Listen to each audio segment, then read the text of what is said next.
Association के president Sakir Ali, इन्होंने जो बताया, क्या महाराष्ट्र के सार्वजनिक बांधकाम मंत्री राजे शिवेंद्र भोसले ये इनकी समस्याओं को पर ध्यान देकर इसका निराकरण करेंगे या फिर इसी तरह अधिकारियों की मनमर्जी से काम होता रहेगा। हमें देखना है कि महाराष्ट्र सरकार में जो बांधकाम मंत्री है क्या कार्रवाई करते हैं। तो इस बारे में आपने सरकार की तरफ शिकायत की है? अभी हमने हमारे जो संबंधित मंत्री है बांधकाम मंत्री, उनके पास शिकायत की कि बेरोजगारों को दुर्लक्ष्य किया जा रहा है। तो उनका एक कहना है कि मेरा पूरा ध्यान है कि कौन सा अधिकारी जो आप लोगों को तकलीफ दे रहा है और जो नाम सरकार का खराब हो रहा है, हमने तो बराबर इनको काम दिया, फंड दिया, लेकिन जो इसका वितरण में जो भेदभाव किया जा रहा है, यह अन्याय अत्याचार हम रोकेंगे और सख्त से सख्त कार्रवाई उन अधिकारी पे करेंगे जो भेदभाव की कार्य करते और सरकार का नाम बदलते। सरकार और शासन ने तो अपना कार्य पूरी निष्ठा और पूरी ईमानदारी से सबके लिए जो नियम बना है, मगर पालन करने की जिम्मेदारी ये शासकीय और प्रशासकीय अधिकारी की है। ये हम उस पर पूरा इसकी समीक्षा करेंगे और उस पर जो हो सके, जो अधिकारी दबाव तंत्र का काम करते हैं और बेरोजगारों के साथ अन्याय अत्याचार करते हैं, हम उस पर कार्रवाई करेंगे। तो महाराष्ट्र शासन के जो सार्वजनिक बांधकाम मंत्री है, तो उन्होंने जो इनको आदेश दिए, वो आदेश के खिलाफ अगर काम कर रहे हैं लोग, तो आप फिर से बांधकाम मंत्री को कुछ ज्ञापन सौंपोगे? अभी हमने या उनके यानी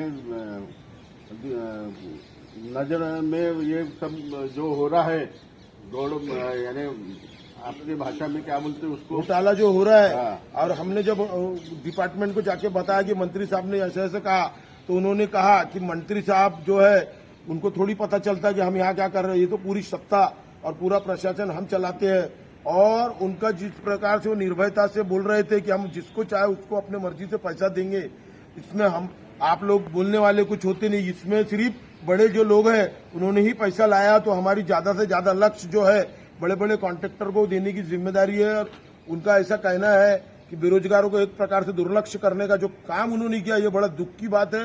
एक महाराष्ट्र के एक ईमानदार मंत्री के भी उन्होंने जो संकल्पना को दुर्लक्ष्य करने का काम किया। तो मैं अभी हम ये अगली बार जो है मंत्री के जी के जो निर्देशन में सब बातें लाएंगे कि आप हमारी तो कुछ ये लोग इज्जत नहीं करते। हम पढ़े लिखे रहने के बावजूद भी देश का विकास करने की इतनी पुरजोर कोशिश की, लेकिन आप जैसे बड़े मंत्रियों को भी ये दुर्लक्ष्य कर रहे हैं। अभी जो फंड रिलीज किए वो केवल बेरोजगार अभियंता के बिल निकालने के लिए दिए, लेकिन अब तो भुगतान नहीं हो रहा है। हमारे को सिर्फ 3 लाख रुपए के नियम के अनुसार हमारे कुछ 3-4 करोड़ के बिल दिए गए, लेकिन बाकी जो पैसा आया 50 करोड़ के ऊपर पैसा आया है।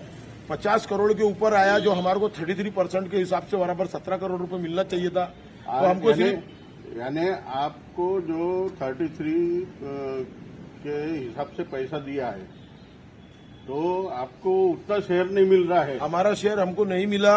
और बड़े बड़े जो पूंजीपति जो मजूर सहकारी संस्था के थे, उनको बुला बुला के उन पे विशेष कृपा करके उनको बिल दिया गया है। जबकि महाराष्ट्र शासन के नियम अनुसार जो सुशिक्षित बेरोजगार अभियंता है, उनके शासन के नियम अनुसार जिसमें देयक है वही काम सुशिक्षित बेरोजगार अभियंता को दिया जाए, क्योंकि देश का विकास बेरोजगार अभियंता की तकनीकी कार्य की वजह से होता है, ना कि जो अनस्किल्ड लेबर और अनस्किल्ड कॉन्ट्रैक्टर होते हैं उनके वजह से नहीं होता है। क्योंकि सरकार की पॉलिसी है कि 33 के हिसाब से बेरोजगार अभियंता को काम दिया जाए।